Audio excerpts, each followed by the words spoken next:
Sid Meier's Civilization V is a 4X video game in the Civilization series developed by Firaxis Games, released on Microsoft Windows in September 2010, OS X on November 23, 2010, and Linux, SteamOS on June 10, 2014. In Civilization V, the player leads a civilization from prehistoric times into the future on a procedurally generated map, achieving one of a number of different victory conditions through research, exploration, diplomacy, expansion, economic development, government and military conquest. The game is based on an entirely new game engine with hexagonal tiles instead of the square tiles of earlier games in the series. Many elements from Civilization IV and its expansion packs have been removed or changed, such as religion and espionage. The combat system has been overhauled, removing stacking of military units and enabling cities to defend themselves by firing directly on nearby enemies. In addition, the maps contain computer-controlled city-states as non-player characters that are available for trade, diplomacy and conquest. A civilization's borders also expand one tile at a time, favoring more productive tiles, and roads now have a maintenance cost, making them much less common. The game features community, modding, and multiplayer elements. It is the first game in the series to use Steam. Its first expansion pack, Civilization V: Gods and Kings, was released on June 19, 2012 in North America and June 22 internationally. It includes features such as religion, espionage, enhanced naval combat and combat AI, as well as 9 new civilizations. A second expansion pack, Civilization V: Brave New World, was announced on March 15, 2013. It includes features such as international trade routes, a world congress, tourism, great works, as well as 9 new civilizations, 8 additional wonders, and 3 ideologies. It was released on July 9, 2013, in North America and on July 12, 2013, in the rest of the world. Since then another update has been released, changing policies in the popular policy tree tradition. This has been the most recent update to the game. Gameplay: Civilization V is a turn-based strategy game, where each player represents the leader of a certain nation or ethnic group and must guide its growth over the course of thousands of years. It starts with the founding of a small primitive settlement and ends after achieving one of the victory conditions, or surviving until the number of game turns end, at which point the highest scoring civilization, based on several factors, is declared the winner. During their turn, the player must manage units representing civilian and military forces, directing units to explore the world, found new cities, go into battle to take over other civilizations, control production in their cities to produce new units and buildings, improve land, handle diplomacy with other civilizations in the game, and finally direct the civilization's growth in technology, culture, food supply, and economics. Victory conditions can include taking over the entire world by force, convincing the other civilizations through diplomacy to acknowledge the player as a leader, becoming influential with all civilizations through tourism, or winning the space race to build a colony spaceship to reach a nearby planet, or winning from being the most powerful civilization on the globe after a set number of turns. The artificial intelligence in Civilization V is designed to operate on 4 levels. The tactical AI controls individual units, the operational AI oversees the entire war front, the strategic AI manages the entire empire, and the grand strategic AI sets long-term goals and determines how to win the game. The 4 levels of AI complement each other to allow for complex and fluid AI behaviors, which will differ from game to game. Each of the AI-controlled leaders has a unique personality, determined by a combination of flavors on a 10-point scale. However, the values may differ slightly in each game. There are 26 flavors, grouped into categories including growth, expansion, wide strategy, military preferences, recon, naval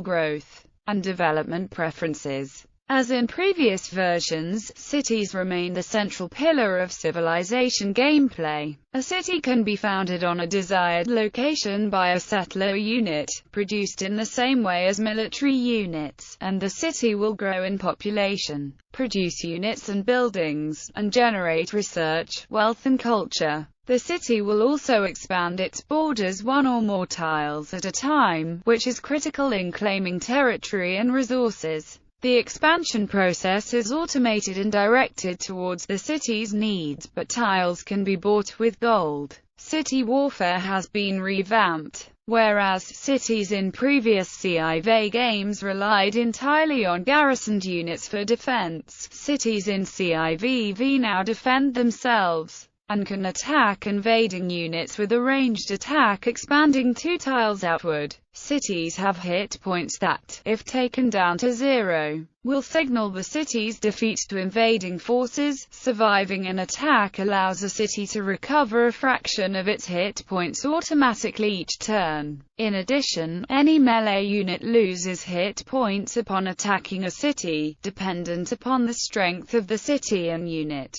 Hit points can be increased by garrisoning a unit in the city or building defensive structures. Captured cities can be annexed, razed, or transformed into a puppet state, each option having distinct advantages and disadvantages. For example, puppet states will provide resources, have lower unhappiness, and not increase the cost of cultural polices, but cannot be directly controlled, being controlled by the AI. Instead, in this iteration of the series, tactical gameplay and combat is encouraged in place of overwhelming numerical force, with the introduction of new gameplay mechanisms. Most significantly, the square grid of the world map has been replaced with a hexagonal grid, a feature inspired by the 1994 game Panzer General, according to lead designer John Schaefer. In addition, each hexagonal tile, including city tiles, can accommodate only one military unit and one civilian unit or one great person at a time, forcing armies to spread out over large areas rather than being stacked onto a single tile. This has the effect of moving most large battles outside of the cities, and forces increased realism in sieges, which are now most effective when surrounding the city tile because of bonuses from flanking, increased movement points, simpler transportation over water, ranged attacks, and swapping of adjacent units allows for more precise maneuvering of units.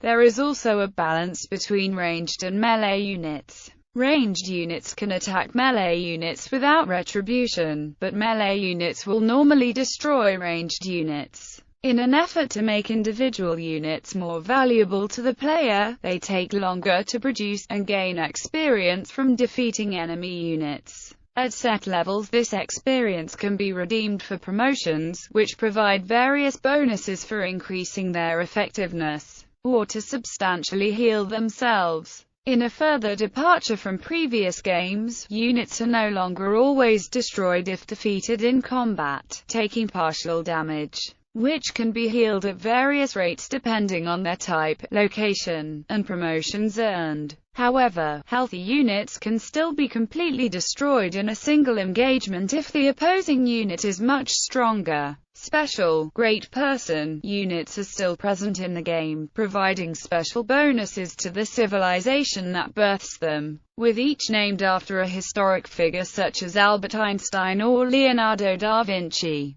Great people come in several varieties, and those available in the base game can be consumed to produce one of 3 effects: start a golden age, build a unique terrain improvement, or perform a unique special ability. For example, a great general can create a citadel, or increase the combat strength of nearby friendly units. With the exception of great profits in the expansion sets, capturing a great person destroys him or her. Many great people in the game have bonuses linked to the special ability of the civilization. For example, one of Mongolia's special abilities is to increase the movement rate of great generals from 2 to 5. The technology trading that occurred in previous titles in the series has been removed in favor of joint technological ventures. Two civilizations at peace can form a research agreement, which for an initial investment of gold provides both a certain amount of science so long as they remain at peace. Prior to the 1.0.1.332 PC version of the game, research agreements provided both parties with a random unknown technology after a set number of turns of uninterrupted peaceful relations. It is possible for a civilization to sign a research agreement for the sole purpose of getting an enemy to spend money which could be used for other purposes. AI civilizations are programmed to sometimes use this tactic before declaring war. After the player discovers a new technology, a quote related to the technology is read by British actor W. Morgan Shepherd. City-states, a feature new to the series, are minor civilizations that can be interacted with. Unlike major powers, they may expand in territory, but they never establish new cities, although they can conquer other cities with military units. In addition to outright conquest, major civilizations have the option to befriend city-states via bribery or services.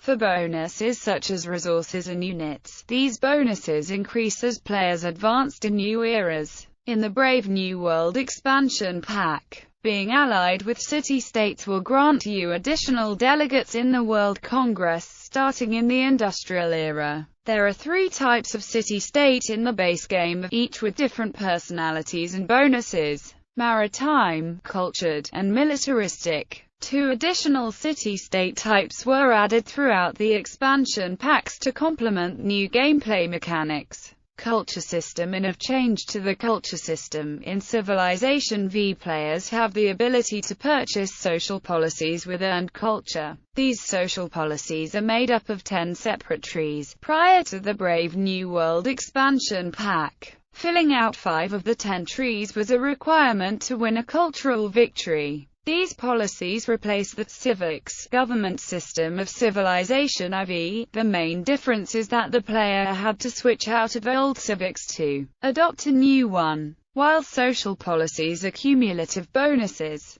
According to John Schaefer, with the policies system, we wanted to keep the feel of mixing and matching to construct one's government that was part of CIVIV. But we also wanted to instill a sense of forward momentum. Rather than having to switch out of one policy to adopt another, the player builds upon the policies already unlocked. The thought process we want to promote is, what cool new effect do I want, rather than the feeling of needing to perform detailed analysis to determine if switching is a good idea. Victory. As in previous games, there are multiple ways to achieve victory in addition to military conquest. The player may focus on scientific research and become the first to assemble and launch a spaceship, winning a space race victory. Diplomatic victory requires support from other civilizations and city-states in the United Nations. In the revamped culture system of Civilization V that consists of social policy trees, the cultural victory prior to the Brave New World expansion pack involves filling out 5 of the 10 trees, and completing the Utopia project.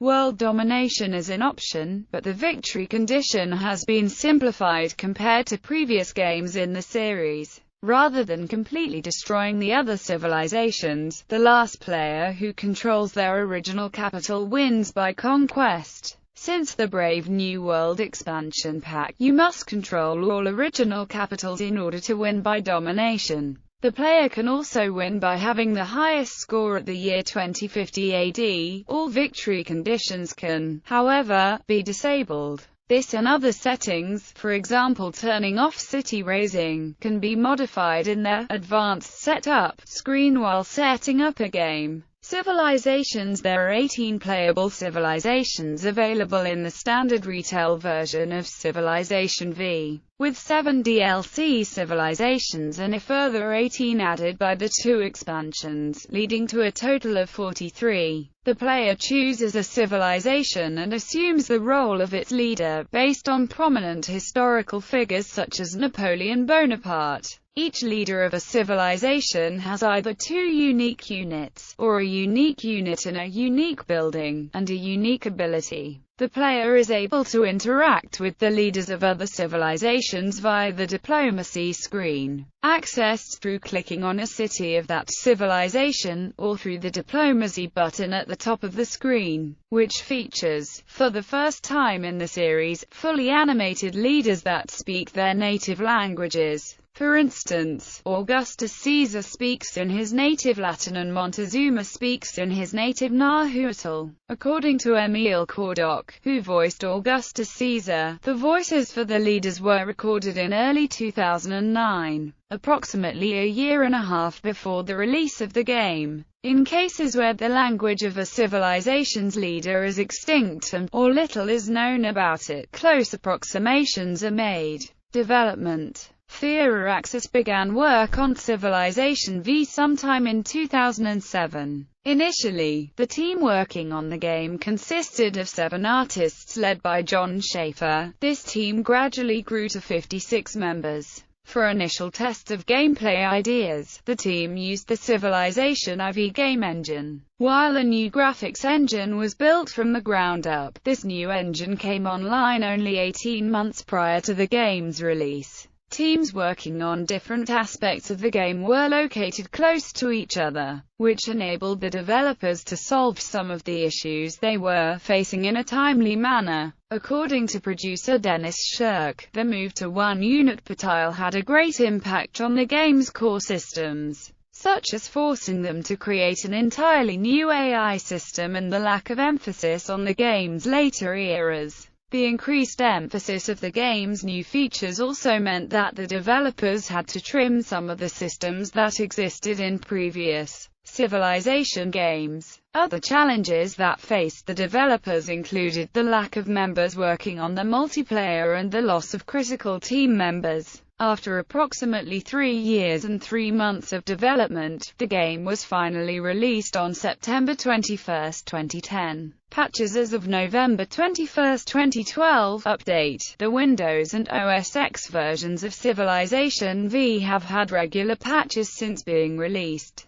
which included major gameplay alterations, numerous crash fixes, and other changes. Patch support for OS X has often been delayed, with some patches being released more than a month after their Windows counterparts. Release. 2K Games released Civilization V in its demo on September 21, 2010. It is distributed through retail and the Steam content delivery system. The OS X version was released on November 23, 2010, and the Linux SteamOS version was released on June 10, 2014. In conjunction with its release, the state of Maryland, where Maya and Firaxis are based, named September 21, 2010 is Sid Meier's Civilization V Day, in part due to Meier's success and for him continuing a tradition of developing the talent and creativity of future generations. A special edition of Civilization V was also set for worldwide release on the same day as the standard edition. The package consists of a 176-page art book, a behind-the-scenes DVD at Firaxis, 2 CD game soundtrack selections, and 5 metal figurines of in-game units, as well as the game itself. A Game of the Year edition was released on September 27, 2011. It includes all 4 of the Cradle of Civilization map packs, the Explorers map pack, as well as most of the new civilizations, their respective scenarios, and the official digital soundtrack. However, Civilization and Scenario Pack, Korea, and Wonders of the Ancient World Scenario Pack are not included. A gold edition was released on February 12, 2013. It includes all Cradle of Civilization map packs, the Explorers map pack, the Wonders of the Ancient World Scenario Pack, all the DLC civilizations, and the Gods and Kings expansion pack. A complete edition was released on February 5, 2014. It includes both expansions and all the DLC packs.